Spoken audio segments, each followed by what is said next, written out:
To deploy a test that already exists, click on Assessments, and this is in a content area, Exams. I made this button, by the way. I just hit plus and content area. I typed in Exams and made available. That's how I made it. But now that I've made it, I go Assessments and then Tests. If the test you're looking for isn't there yet, create it. Otherwise, after you create it and hit OK, it'll be here, just as this one is that I'm releasing. So I'm going to click on that and hit Submit. The act of hitting Submit means it already exists in the Grade Center now. It's linked to this test. And now I choose when it's available. I'm going to make it available to my students, but at a future date.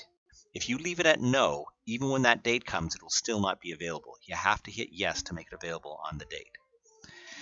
Multiple attempts. For my final exam, there's just one, and the default is there's just one. If this was a practice quiz or something like that, then I would choose probably unlimited attempts, but I'm not. I don't recommend using forced completion. If students get kicked out of the test, they won't be able to get back in it by themselves. Instead, I like to use the timer.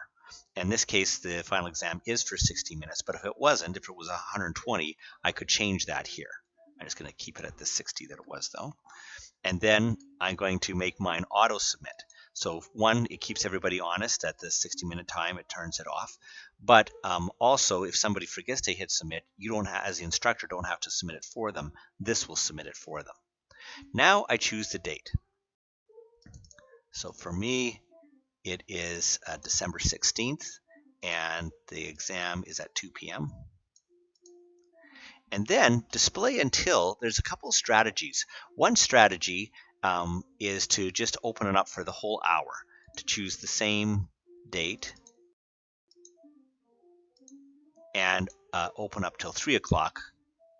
This will not kick them out at 3 o'clock. What will kick them out is the 60 minutes. So theoretically, a student could start it at 2:59 p.m. and still get 60 minutes. But the advantage is if they start in the proper time, they can still get back in. If they start at 2:59 p.m. and then after 10 minutes around 3:09 p.m. they get kicked out accidentally, they can't get back in because it's not available anymore. Now they could phone you and you could make an exception for them, which I'm going to show in a minute, but that's the only way to let them back in again. But they should be starting on time anyways. Some instructors don't like this. They don't like the students being able to start so late. And so they set it for maybe 10 or 15 minutes or half an hour, which is the standard for final exams. If they don't get in here, they're not able to take it unless you add them. Yes, you might have to deal with more people that accidentally kicked out, but that actually doesn't happen very frequently. Password is just for proctoring. If you have a password for the proctor, you could put it here, but I don't have a proctor. I'm not going to use that. Here's to add users or groups. So this is normally for accommodation students, but it could also be in an emergency if somebody just got kicked out of the test and it was after the available time.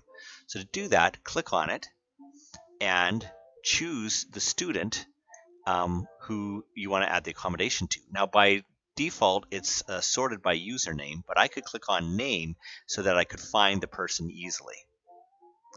So I'm going to choose Elvis Presley here. And then by default, he gets the same attempts. You can change that if you want. You could give them more time if they need more time, and especially if they got kicked out of the test and they've lost 15 minutes, I could give them the 15 minutes extra that they lost.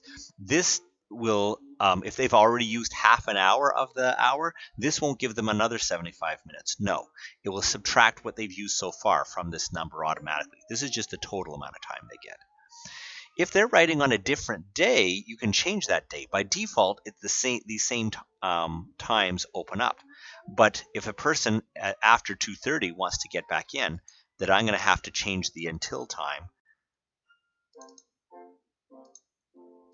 to be later. So let's say it's already 3:40 right now.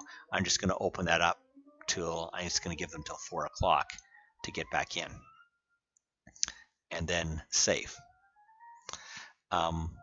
Then I don't usually use the due date. The only time that people find it an advantage to use a due date is when they want students to take it for real until the due date and then afterwards to take it just for practice. If that's not you, don't use a due date. One of the disadvantages of a due date is there's no ability for accommodation to set a different due date. You leave this check marked, otherwise you won't be able to see how they did and they won't be able to see either. This does not mean that the score is included in the weighted total. It just means that sorry, it's this one. This one is dangerous. If you click it, you won't be able to restore the grades afterwards. If you use the total instead of the weighted total, then taking this off will not include it in the total. And then finally, should they see their results? If in final exam situations, the answer is no. So I just uncheck that. But what if you want, after a certain amount of time for them to see the results, like let's say this is a midterm or a practice quiz, but you don't want them to see it until everybody's taken the test. So you could just say until the availability end date. But that might be before students might finish it at the end date and then still help others cheat. So what I'm going to do is I'm going to set it on a specific date. And then I'm going to say, in my case, I'm going to make it 24 hours later at the end of the day or whatever time I want. And then I'm going to let them see the question. I'm going to let them see what they said it was. And I'm going to let them see the correct answer. I could also let them see the other wrong answers if I wanted to, but I don't want to. And then I could, if I took the time to make feedback, then I could let them see that feedback. This one doesn't work. What it's supposed to show is just the wrong answers that they got. Like let's say it was 100 of them, they only got 2 wrong. This would only show them those 2. It doesn't work. They show them anyways, so it doesn't help. It's not helpful. Then the question is, should they see it all at once or one at a time? And that's your prerogative. The gold standard for being able to stop from cheating is to show it only one at a time, prohibit backtracking, and randomize them, or if it's from a pool, it's already randomized. And then submit. If you ever need to make any of these changes, clicking the down arrow will allow you to edit the test options. By the way, the reason it's showing that it's available now is because I've made at least one exception. And if you make an exception, it no longer is grayed out saying when it will become available. If that makes you nervous and you want to make sure that it's not visible to students, go into the student preview mode. If you click on that and then click on exams, you'll verify that it is indeed not available. I wish Blackboard would have chosen a different strategy if somebody has accommodations, but they haven't. That's how it shows up. Now, if this is a test that has already been posted and is not yet available, you can set those same parameters by clicking the down arrow and go edit the test options, and you'll be right back where we were in making changes to it or setting these for the first time.